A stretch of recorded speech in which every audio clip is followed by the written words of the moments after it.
Are you starting to feel that your momentum and energy for your business is starting to fizzle and fade a little as we get deeper and deeper into the year? Or maybe you just want to reconnect with your priorities and your goals and ensure that you are maximizing your effectiveness and productivity on your way to achieving them. Well, if so, then I would love to invite you to join me for Biz Boost 2025. It's a week-long event that I'm hosting in May that you can attend from anywhere in the world. I like to describe it as a week of being in CEO mode.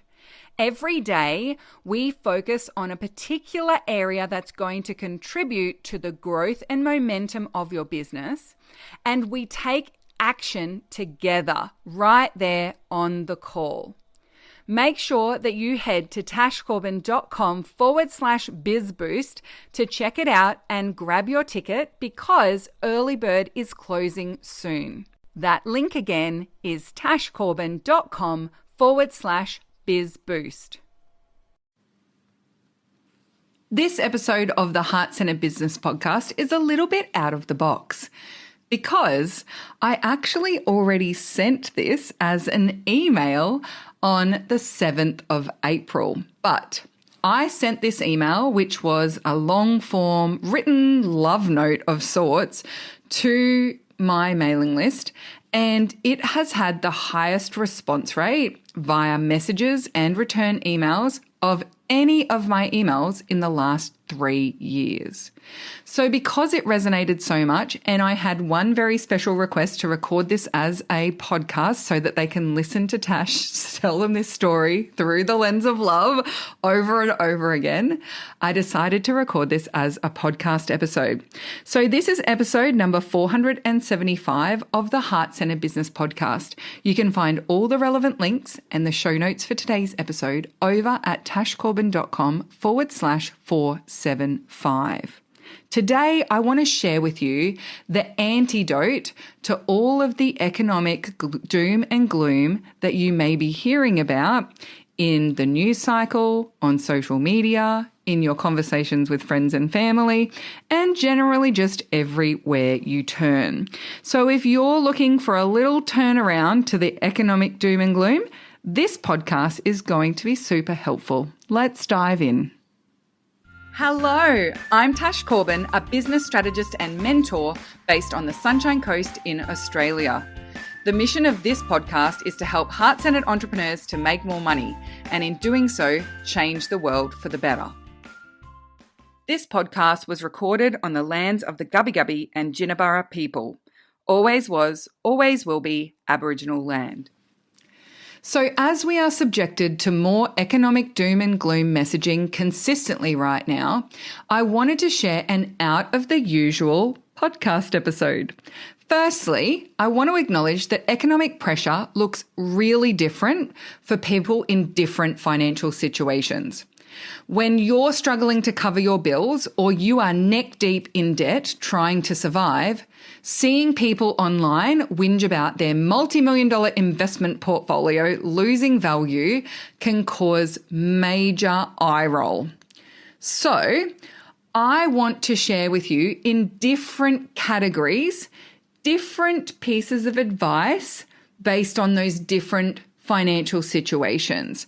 So some of this may not apply to you, some of it might, but hopefully all of it will provide some form of comfort, advice, or insight that will help you to navigate these times and turn around that sense of despondence, that sense of hopelessness, or that sense of contraction that generally goes hand in hand with an economic contraction and all of this kind of doom and gloom messaging that we see. I also want to make a little side note before I dive into all of the financial stuff to say that here in Australia, we are about to have a federal election. So not only are we in an environment where things are more expensive, relative wages and income is down for most people, And economically speaking, things are a little crunchy or a lot crunchy, depending on your situation. But we are also subject to a lot of political advertising. And unfortunately, in the current climate of politics, that can often mean scapegoating and blaming marginalised people, scapegoating and blaming people who look, sound and behave differently to us. But it can also involve a lot of negativity. And I don't know about you, but I'm very politically active, and engaging in political conversation and discourse online often involves being on the receiving end of hateful comments, out of context comments, body shaming. I had some guy say, "Oh, what does it matter? You're a 50-something woman, clearly by your profile photo." And I was just like, is that meant to be an insult? Like, people are really riled up right now. People are feeling the pressure. And in an election cycle, we are made to feel like it's the other team's fault. And, unfortunately, we are in a political environment in Australia where we only have two governing parties. We don't have a two-party system. We have preferential voting in Australia, but only two of those parties are actually parties of government, which means that even if we vote for third parties, we have independents in our local constituencies, we are either going to have a Liberal National Prime Minister or a Labor Prime Minister. And so because of that, it almost feels like it's adding to that sense of doom and gloom, and it's adding to the pressure on our nervous systems. Because it's like you can't even share a moment of joy online these days without someone trying to drag it down. We can't even talk about something that's challenging us without feeling like there's potential for online trolls or for it to fall onto the wrong side of the internet. And so that can also create a lot of pressure. Now, it's not just during an election cycle, but I definitely feel that it's more heated in an election cycle. And for those of us who choose to engage in political conversations and commenting online, it can be really challenging as well because of the way that a lot of people fall into this kind of blaming each other and that being distracted by blaming each other instead of holding our elected officials to account. So let's dive into the antidote to all of that doom and gloom. The first part I want to touch on is if you are doing it really tough financially. So financial insecurity and crisis can do a real number on your nervous system. This can mean that you're unable to sleep, unable to think, unable to focus, and unable to work your way out of it because you are locked in fight, flight, freeze, or fawn. It is so common to hear people lost in a fog of self-blame at times like this, feeling frustration that you didn't save more, or charge more, or sell more, or grow your business more when you had the chance to do that in the past. There's also a tendency to be caught up in thinking about the future, living in the dream life in your head when you won't have to worry about this anymore, when you can be the one grumbling about the markets and losing money from your multi-million-dollar investment portfolio. But here's the thing.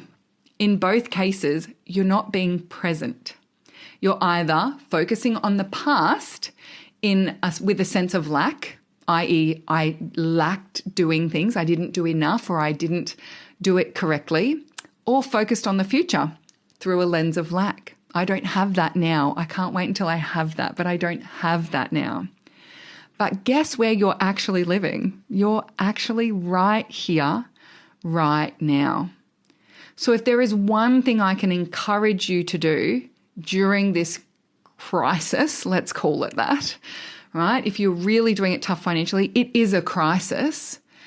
I really want to encourage you to start with self-kindness because it doesn't serve you right now to be mean to yourself, to treat yourself poorly, or to get caught in a cycle of blame of yourself or of others. The more we get stuck in being mean to ourselves, the more we keep ourselves caught in fight, flight, freeze, or fawn.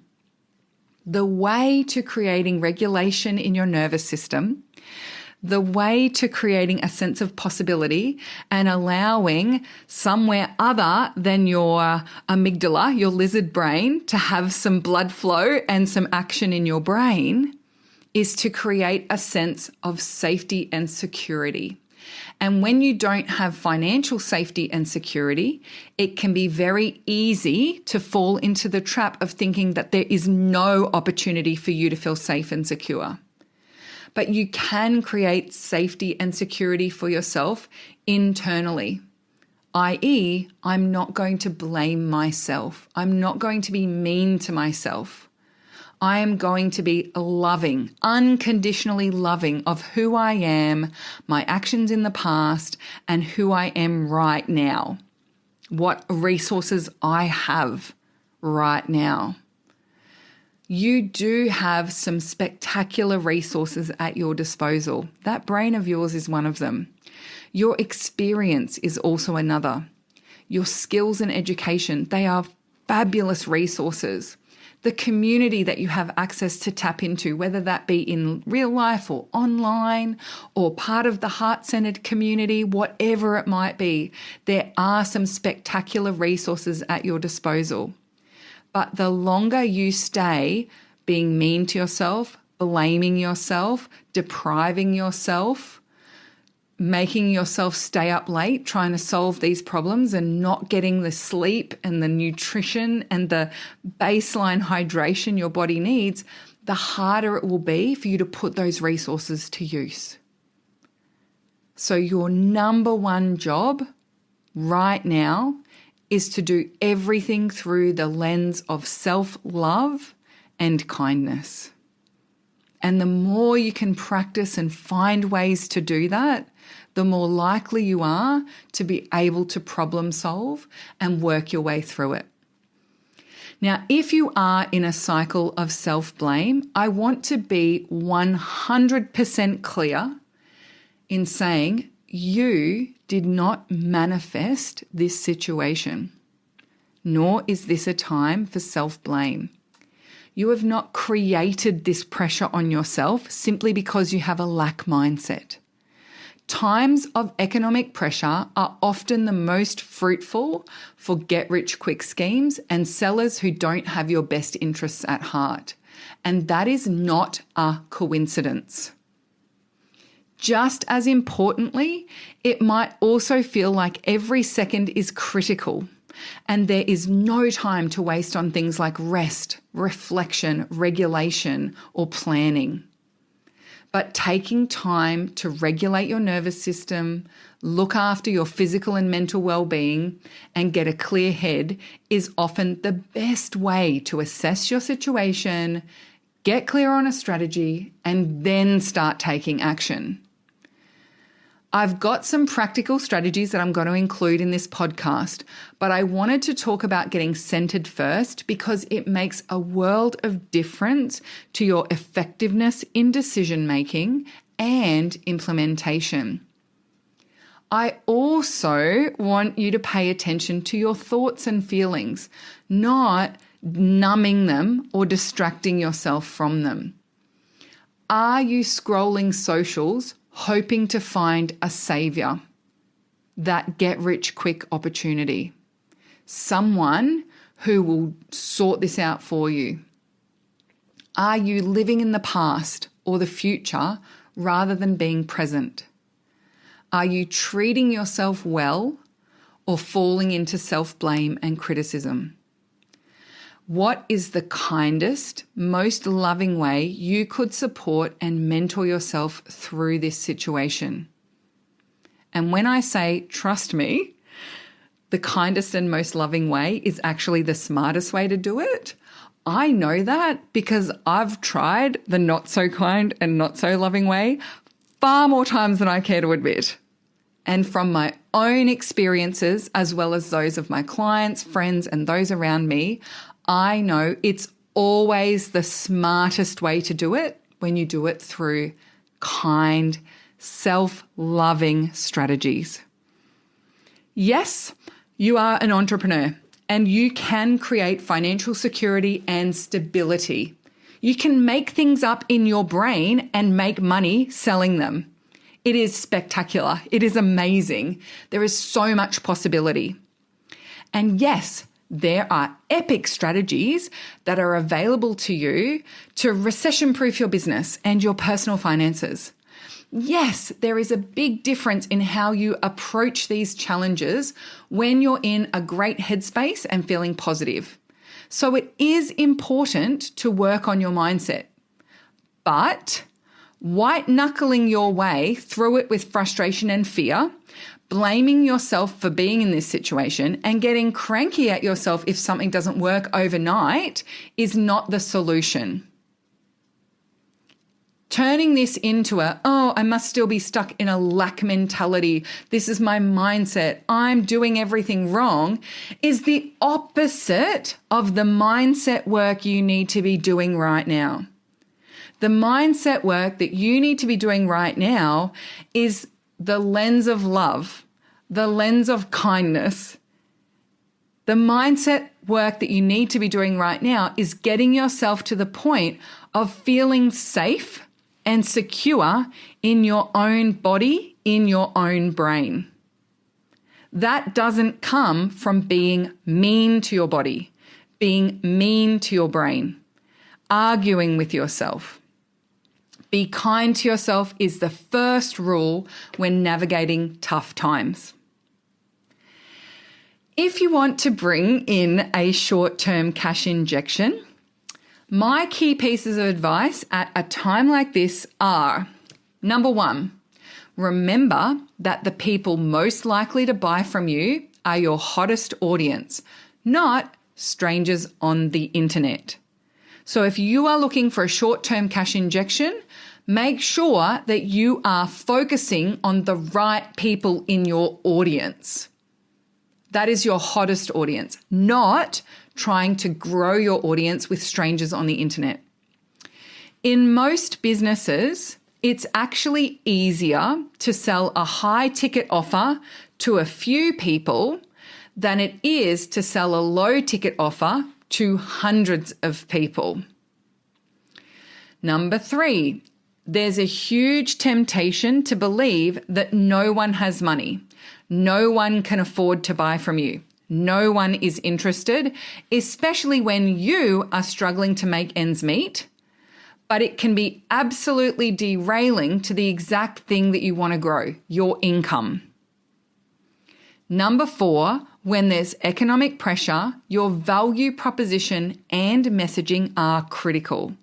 Ensure that you are clearly articulating why you, why this offer, and why now for the people within your niche and audience who are hungry for a solution and motivated to invest and implement quickly. If you are looking for more in-depth content and resources, in the show notes of today's episode at tashcorbin.com/475, I've popped some links to podcast episodes and my Progress Art intro course and artworks, all free resources that will help you with different components of dealing with the doom and gloom economy. If you feel like you have to do it alone, above all else, I want to remind you that if no one else is here for you, I am here for you. I know that some of you listening to this podcast have never actually interacted with me one-on-one before, let alone engaged on any of my content. That's totally fine, but I still mean it when I say I'm here for you. I'm not just here as a business mentor who wants to sell to you, right? I am open to that. Of course, we are looking at a financial downturn, right? So if you've got money to invest and you want to get a mentor, happy to be that person. But when I say that I'm here for you, I mean that as a peer, as a business owner who knows that we are far more likely to get through this if we support each other, however we can, and I want to show up and support you however I can. So even if you never, ever in the next 10 years ever spend a cent with me, my podcast, my free resources, my emails, my social media channels are all there for you to access and to support you with practical strategies, ideas, advice, support, and an ear that will listen. Our community is here for you too. Do not shy away and self-isolate at a time like this. Lean in. A problem shared is a problem halved. We are stronger together, and there are ways that we can support each other through these challenges. Not just cheering each other on, which is amazing, and yes, we will do that. Not just with ideas and support, but yes, we've got lots of that, but also in very practical ways as well. Remember, the fastest way to experience a feeling is to give it to someone else. Lean into community, lean into support and resources, and show up in these spaces as much as you can in times like this. You are always welcome to reply to any of my emails, to contact me via my contact form, to DM me at my Facebook page or my Instagram profile with any follow-up questions, or to request content, or to ask if I've got a certain resource that you're looking for. I am always open for you to reach out and ask. And I make that offer to you knowing that there are people listening to this I've never met before. There are people listening to this that have never asked me for anything before. There are people listening to this for whom it might be their first time ever listening to my podcast. And I mean it for you as much as I mean it for the person who's listened to all previous 474 episodes. Thank you so much for joining me for this episode of the Heart Centered Business Podcast. As I said, if you come along to the show notes at tashcorbin.com/475, I have a bunch of free resources available for you that I'm going to put together with the show notes of the episode. Just scroll down to the bottom and you can choose something that feels like it's going to help you with a problem you have or help you to achieve a goal that you have right now. And I really do encourage you, once you've grabbed some resources, you've done some things through the lens of self-kindness, through the lens of looking after yourself first, if you have any questions, if you want to reach out, if you want to get in touch with me, there are multiple channels through which you can do that, and I would love for you to do that as well. Until next time, I cannot wait to see you shine.